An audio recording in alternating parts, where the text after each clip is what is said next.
فعلها المقاولون العرب في شوط المباراة الأول، هدف في الدقيقة 42 عن طريق محمد فاروق، هدف ولا أحلى ولا أروع من ذلك في مرمى عبد الواحد السيد الذي لم يتمكن من صد هذه الكرة التي أسكنت شباكه، معلنة عن تقدم فريق المقاولون بهدف مقابل الشيء. ربما الكابتن خالد والكابتن علاء توقعوا هذا السيناريو، وأيضا خطورة المقاولون. الزمالك كما نرى هذا هو الهدف الذي رأيناه كابتن علاء. يعني احنا قلنا في بدايه التقديم للمباراه ان المقاولين هيبدا نص الملعب رقابه صارمه، ما فيش مساحات. اعتقد ان عاملين شوط بصراحه ممتاز، لدرجه ان الزمالك عقبال ما يخش المباراه خد وقت كتير جدا، مش لاقي اللعب، والزمالك مش لاقي لعبه، مفاتيح اللعب كلها مغلقه. محمد عادل، محمد فاروق، محمد زيكا اللي هو ممكن اقول الشوط الاول محمد زيكا، يعني واضح جدا لعيب صغير عنده ثقه في نفسه، يمسك الكوره بيعمل مراوغه، بيحاول بيسدد. اعتقد النهارده عامل شوط ممتاز. نص الملعب كله بتاع المقاولين لازم نتكلم عنهم دي، وهقول عاملين ماتش شوط ممتاز، مقفلين كل المساحات زي ما انا قلت. الكوره دي ارتدت، المفروض ان حد من الزمالك هو اللي واقف على 18 يحمي 18 دي، لكن الراجل محمد فاروق استلمها، وكان كابتن خالد يتكلم في بدايه محمد فاروق، يمكن فصص محمد فاروق كله. اعتقد ان من مميزاته حته التسديد اللي عملها. زي ما بقول ان الزمالك ضيع فرص، طبعا فرصه سهله جدا دي. جعفر بعد ما جات له بالظبط وينشف في القائم، يعني حاجه غريبه جدا. ويمكن قبلها كره صبر رحيل التسديده الممتازه اللي طلعها على العقباوي وجت في العارضه بعدها. اللي عايز اقوله ان المقاولين ادى شوط ممتاز بدون اخطاء بسيطه جدا. كميه الجري كتيره جدا، نظرا برضه الكابتن خالد لما قال ان اعمار السنه قليله جدا صغيره، فمساعدهم في حته الجري. يعني بيجروا كتير جدا، كلها من على الجناب، اذا كان باسم اذا كان علي فتحي. انا عاجبني محمد فاروق جدا، عاجبني زيكا، بيتحركوا كويس قوي، عندهم ثقه في نفسهم، بيلعبوا مفيش مشاكل. يعني اللي يشوف المقاولين ده عندها نقطه واحده ازاي، دي برضه حاجه علامه استفهام كبيره، لكن واضح ان هم عاملين شوط ممتاز. إذا كابتن، ما ذكرت في شوط قبل المباراة، الزمالك عندما تواجه أي فريق أو الأهلي أو المقاولين عندما تواجه أهلي أو زمالك أو هذه الأندية يظهر لها شكل ثاني، تختلف المعايير التي كانت عليها في المباريات السابقة. وده واضح في الشوط الأول. ويمكن على فكرة المقاولين من الفرق اللي بتلعب دايما بتجيب أهداف في الشوط الأول.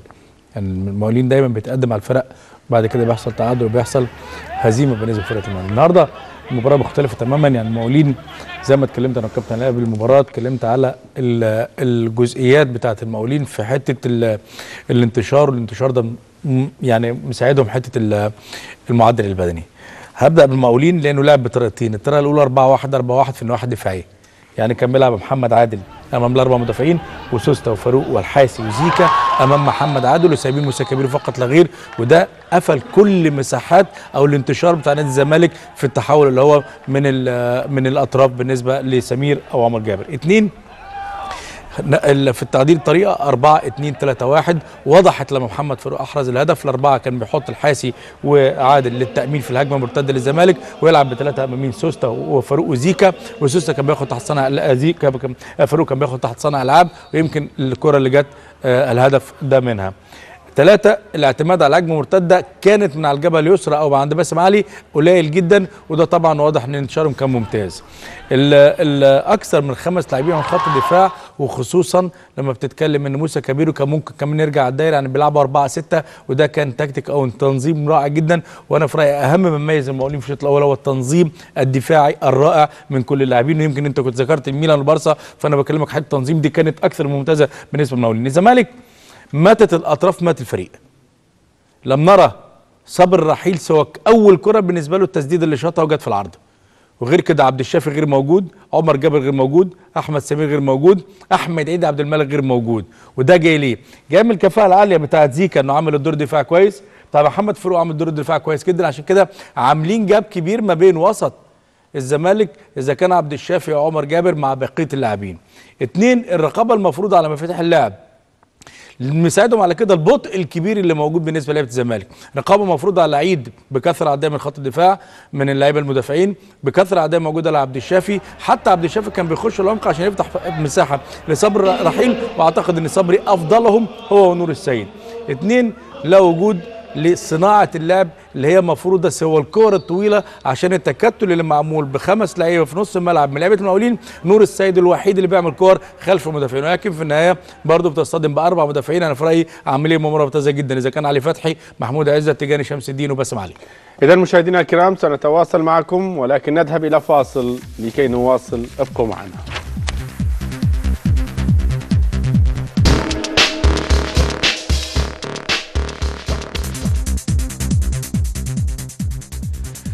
إذا نعود مرة ثانية مشاهدينا الكرام إلى استوديو الحياة، وأيضا مع الكابتن علاء ميهوب وكابتن خالد ميهوب. كابتن علاء، الشوط الثاني كيف تتوقع أن يحافظ المقاولين على هذه النتيجة، أم أن حلول والبدائل عند نادي الزمالك؟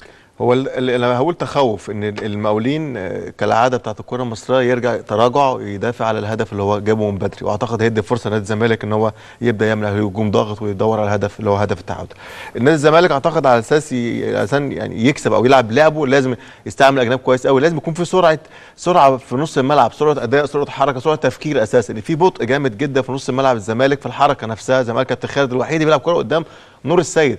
اعتقد احمد عيد لازم بسرعه شويه، لازم التحرك من غير كوره يكون اكتر من كده، انك انت كل مشاكلك في نص الملعب بتعدي نص الملعب بتلاقي فيه زحمه، لازم سرعه، لازم تفكير شويه في الاجناب شويه اساس تلاقي اللعب بتاع نادي الزمالك. اعتقد المقاولين لو ادى نفس اداء الشوط الاول يبقى في صعوبه لنادي الزمالك ان هو يحرز التعادل النهارده. نعم، في 3 حالات ربما اختارها الكابتن خالد. دقيقة 13 نتابعها مع ياسر عاصم. تفضل كابتن خالد. دقيقة 13 هي بطريقه التنظيم بتاع نادي المقاولين في نص الملعب وامام مدافعينهم، عشان كده الزمالك ملقاش ثغرات خالص وملقاش حلول.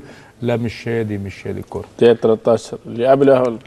لا دي لا هنا، لا دي كان اللي قبليها. دي خلي بس نقف هنا. دي كوره، ده انا بكلمك على الضغط اللي كان معمول مقاولين، حتى في الكوره الثابته الضغط المعمول، وده انا في رايي انتشار ممتاز وشغل ممتاز. كان في اللقطه قبلها في الدقيقه 8 كانت بتدل على التنظيم الرائع اللي موجود من ال4 مدافعين وال5 لاعبين في نص الملعب امام خط ال 18. خلاص نعدي، هات لنا كوره صبري بقى. دقيقة 26 في دقيقة أخرى أيضا في الكرة بتاع صبري. صبري رحيل التسديدة يعني دي كانت أول ظهور لصبري الرحيل في المباراة، وكان أول ظهور لأطراف نادي الزمالك وخاصة صبري الرحيل. بعديها كان في 34 على ما أعتقد 34. بعديها كان في كرة ثانية اتعملت عرضية، الكرة اللي ضيعها أحمد جعفر، دي برضو بتدل إن الوحيد اللي اتحرك في الحتة دي كان صبري الرحيل فقط لا غير، دون مساعدة إيجابية من اللاعبين. واعتقد ان يمكن صبري الرحيل هيكون له دور في الشوط الثاني، لان بعض التغييرات ممكن تحصل لنادي الزمالك. الاولى انا في وجهه نظري الشخصيه لازم يخرج حد من الاثنين، احمد سمير وعمر جابر، واحد من الاثنين، وينزل عبد الله السيسي يلعب جنب جعفر. عبد الله السيسي يلعب جنب جعفر، يعني اثنين رؤوس حرب عن 4 مدافعين، يعني الاهتمام الدفاعي ممكن بالنسبه للمقاولين يتراجع لعيبه نص الملعب شويه، ممكن تدي سكه لاحمد او احمد سمير او عمر جابر او محمد عبد الشافي. ده 26 بالظبط. دي كرة اللي هي اتلعبت لصبري الرحيل على ما اعتقد. الكرة دي بص بالعرض، دي يمكن التقدم الوحيد اللي موجود بالنسبه لصبري الرحيل. بعديها شفنا الكرة بتاعه صبري الرحيل اللي عملها لاحمد جعفر، وده يمكن الحاجه الوحيده اللي اتحركت. كلامك على الدقيقه 26 نادي الزمالك اللي هو اعلى معدل وصول للمرمى، اعلى معدل احراز اهداف، اعلى مهاره موجوده بالنسبه للاعبين في التنظيم اللي اتعمل المقاولين النهارده، يمكن شال نادي الزمالك، وخاصه ان قوه الزمالك من طرفين. زي ما قلت لك التغييرات، احمد سمير او عمر جابر فرق عبد الله السيسي ينزل جنب جعفر، ويخلي عيد عبد الملك يلعب ناحيه اليمين، وعبد الشافي ممكن تلاقي فيه صناعه لعب اكتر، في سهوله في الحركه بالنسبه لنادي الزمالك. التغيير الثاني انا في رايي ممكن هو طبعا تغييرات معروفه عنده احمد حسن، وحسب نتيجه اللقاء او حازم امام. حازم هيبقى له دور فعال جدا، خاصه ان حازم سريع ممكن يتعب مع زيكا. الحاله الاخرى دقيقه 37 الحاله الفنيه طبعا. دي كانت في 8 37. دي الكره اللي هي بتاعت صبري الرحيل على ما اعتقد، اللي عمل فيها الكره العرضيه لاحمد جعفر. برضه التقدم بتاع صبري الرحيل ممتاز اكثر من رائع، وواضح ان كان في يعني سن التفاهم بينه وبين عبد الشافي. عبد الشافي كان بياخد في القلب، وكان صبري بيشتغل على الجبهه اليسرى وعمل كرات. اخطر لعيب في نادي الزمالك هو نور السيد فقط لا غير. افضل لعيب في نادي الزمالك، افضل اثنين موجودين في نادي الزمالك، افضل اثنين نور السيد وصبري الرحيل. ياسر، لو في وقت بالضبط نشاهد الهدف المباراه الوحيد اللي كان في دقيقه 42 وايضا حلل هذا الهدف، مسؤوليه مين؟ التحضير لمحمد فاروق ربما. هذه شوف كم لاعب من نادي الزمالك كم، بص مع عدد اللاعبين تفوق كويس. بص كم لاعب من الزمالك، لحظه واحده يا اسلام من فضلك، مين ماسك مين؟ حد مراقب حد هنا؟ مفيش حد خالص. يعني الراجل واقف وسط بالظبط 4 على الدايره بتاع 18. ماشي بقى يا اسلام من فضلك. ماشي زيكا بيكمل عادي جدا، الاختراق بتاعه شاط ارتدت من فتح الله. طبعا فتح الله يعني مع احترامي ليه الكامل ان هو لعيب ممتاز، فتح الله راجع ورا قوي كمان ونام يعني يعني لا راجع ورا قوي على واحد ليه، يعني لازم فتح الله يبقى على نفس الخط. راجع فتح الله دي لازم اللي في المكان ده واحد من الاثنين، يا اما نور يا اما ابراهيم صلاح، هم اللي هيداروا عشان ياخدوا الكره الثانيه او كره مرتده. اذا بصراحه ما يفعله لعيبه المقاولين في نص الملعب لا يفعله لعيبه الزمالك في نص الملعب في الحته الدفاعيه. شكرا كابتن خالد، شكرا كابتن علاء. مشاهدينا الكرام نذهب لنستمتع بالشوط الثاني، اكيد المتعه 45 دقيقه قادمه اتركها مع المعلق المتميز ايمن الكاشف. الى هناك ايمن تفضل.